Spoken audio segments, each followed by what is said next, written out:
युवराज Dongre news, सत्य, स्पष्ट, निर्भीड. जितेंद्र शेळकेचा केला घात अशोक खरातने. विचार करत गोष्ट आहे ना. जितेंद्र शेळके कोण? तुमच्या मनात प्रश्न निर्माण झाला असता हा व्हिडिओ स्किप न करता पूर्ण बघा. जितेंद्र शेळके हा साक्षीदार होता अशोक खरातचा.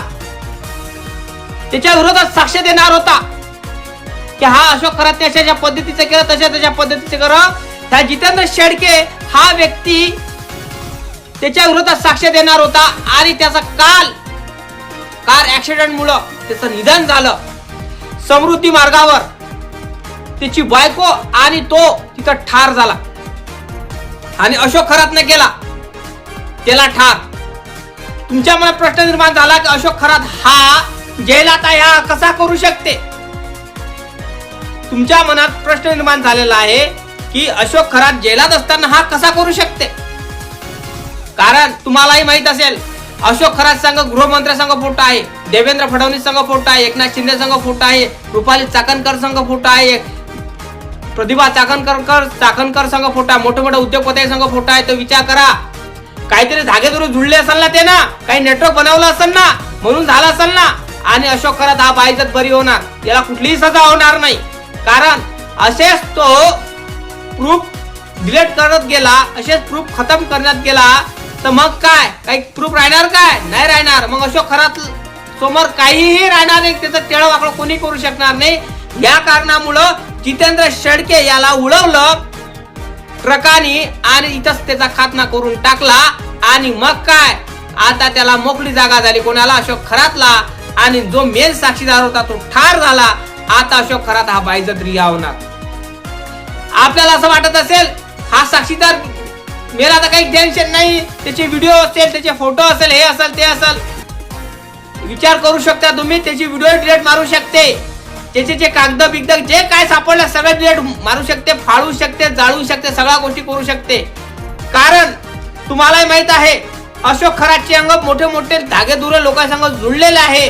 बीएसआर कंपनीचा मालक पीके सिंग याच्या संग धागे जुळलेले आहे. तर विचार करा, मंत्री संत्र्यासंग गृहमंत्र्यापासून तर देवेंद्र फडणवीस पर्यंत धागे जुळलेले आहेत त्या माणसाचे. तर विचार करा याला सजा होणार का? नाही होऊ शकणार. कारण अशोक खरात असा हा महान व्यक्ती असा आहे, हरामखोर, की त्याला कुठलाही त्याचं कोणीही टेळ करू शकणार नाही. समृद्धी मार्गावर एका साक्षीदाराचा घात केला जातो. तर विचार करा तुम्ही, असे किती साक्षीदार उभे होणार त्याच्या विरोधात साक्ष देण्यासाठी. सगळ्या साक्षीदाराला खतम करण्याचं धाडस त्याच्या निर्माण होणार आणि त्याच्या मनगटात होणार. कारण त्याचे धागेदोरे एवढे मजबूत आहे, एवढे कोणाचेच नाही. कारण सगळे सरकारमधले जे भाड खाऊ सगळे गांडू लोक सगळे त्याची कोल्ड्रिंक पिऊ सगळे पवित्र झाले आणि त्याच्या दिमागात सगळा भुसा भरलेला असल्यामुळं याच्या संघ याला काही होऊ देणार नाही. कारण तुम्हालाही माहित असेलच अशोक खरातनं कुठल्या काय केलं, कुठं काय केलं त्याच्या व्हिडिओ मध्ये दिसलं असेल तुम्हाला. अशोक खरात एवढं काही करून महिला स्वतः म्हणून राहिल्या की अशोक खरात आमच्यावर काही केलं नाही, जबरदस्ती केली नाही, आम्ही स्वतःहून टेबलावर बसलो, टेबल उदी गेली. तर विचार करा तुम्ही ह्याच गोष्टीचा की अशोक खरातला सजा होणार का? नाही होऊ शकणार. कारण असेच तो साक्षीदार ठार करत गेला तर कुठलाही साक्षीदार हा जिवंत राहणार का? नाही. आणि कोणीही साक्ष देण्यासाठी घाबरणार, कोणीही साक्ष देण्यासाठी घाबरणार, अशाने कोणीही साक्ष देणार नाही. आणि मग काय, जो साक्ष देणार त्याचा बळीचा बकरा केला जाणार आणि त्याला पण ठार करण्यात येणार. त्या कारणामुळे कोणीही साक्षीदाराला जिवंत ठेवणार नाही. आणि स्टार्टिंग चालू झालेली आहे. पहिलं मुहूर्त जितेंद्र शेळकेच्या जीवावरच करून घेतलेला आहे. आणि तुम्हालाही माहित असेल जितेंद्र शेळके हा साक्षीदार होता. तुम्हाला स्क्रीनवर त्याचा फोटो दिसत असेल, सगळ्या गोष्टी दिसत असेल, बघू शकता जितेंद्र शेळके कोण आहे कोण नाही. तुमच्या मनात लयच प्रश्न निर्माण झाले असेल तर जितेंद्र शेळकेचा फोटो पण बघून घ्या तुम्ही, स्क्रीनवर दिसून राहिला असेल तुम्हाला. मग काय म्हणाल तुम्ही? हा अशोक खरात हा व्यक्ती हा हरामखोर नीच औलादी असल्यामुळं याला कुणी काही करू शकणार नाही. कारण याच्या संगत गृहमंत्र्यापासून तर मंत्र्यापर्यंत त्याचे धागेदोरे जुळलेले आहे. तर विचार करा याला कोणी मारू शकते का, कोणी हात लावू शकते का? वाकडं तिकडं कोणीही करू शकत नाही, हे लक्षात ठेवा. का करू शकत नाही?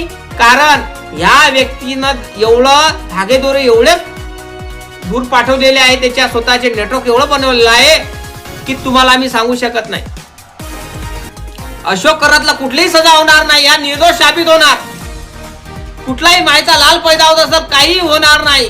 कारण बाबासाहेबांचं संविधान हे अंमलात आहे, ही सजा देणारच. पण चालवणारे कोण आहे तुम्हालाही माहित आहे ना, बरोबर नाही काय? बाबासाहेबांचं संविधान याला सजा देणार, पण चालवणारे हरामखोर लोक असल्यामुळं कुठल्याही सजा, ज्या कोणी आतापर्यंत आपल्या भारतात महाराष्ट्रात एवढे कांड झाले त्याला सजा झाली का? नाही झाली. मग विचार करा, या हरामखोराला होईल का? नाही होणार. मग काय म्हणाल तुम्ही याला? याला एकच म्हणू आपण की बस तू सुटका होऊन दे, तू सुटका करून देतो, बस विषय मोकळा होणार. कारण एकच म्हणणार, जे साहेब एकच म्हणणार, कोर्ट एकच म्हणणार की भाई हिच्या खिलाफात कुठलेही प्रूफ नाही आहे, पुरावा नाही आहे, साक्षीदार नाही आहे, त्या कारणामुळे आम्ही काहीच करू शकत नाही. तर विचार करा तुम्ही, अशोक खरात हा हरामखोर बाईजत बरी होणार आणि मोकाट फिरणार. कारण कोणीही पण साक्ष द्यायला आलं का असा सगळ्याचे कांड करणार आणि कांड करून ठार करणार. त्याच्यामध्ये जितेंद्र शेळकेच नाही मेला तर त्याची बायको पण मेली त्याच्यामध्ये, हे लक्षात ठेवा. 2 घात झाले त्या ठिकाणी, 2 घात. एक जितेंद्र शेळकेचा झाला आणि त्याच्या बायकोचा झाला.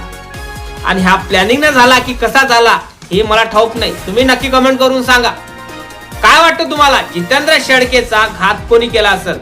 तो अशोक खरातचा विरोधी साक्षीदार होता, त्याच्या विरोधात साक्ष देणारा होता आणि त्याला ठार केलं. हे अशोक खरातने केलं की मंत्रिमंडळातला काही लोकांनी केलं? कोणी केलं? नक्की कमेंट करा. जय भीम, जय शिवराय, जय जवान, जय किसान, जय संविधान.